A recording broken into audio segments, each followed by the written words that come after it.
iSALGA inethemba lokuthi izokwazi ukuxazulula inkinga omasipala ababhekene nazo.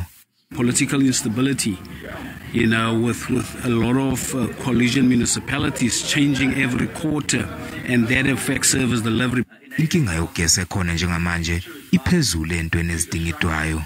In the city of Cape Town, we're very interested in what is the future of rail and how the city of Cape Town and the Western Cape government can play a greater role in that space in order to improve operational efficiencies and return the service to what it should be. Imeya se-Central Karoo igxeke kakhulu ingqungquthela. These are all talk shops. People come here, money is being spent, money is being wasted. We don't talk about the energy crisis. We don't talk about illegal foreigners in the municipalities. iSALGA ithi bekudingeka ukuthi ihlangano ubuso nobuso kuzodingidwa kusonjululwe ney'nkinga ezikhungethe omasipala. This area, it has coalition government. And coalition by its own nature, it has its own crisis because it's informed by different interests and different party politics in the process.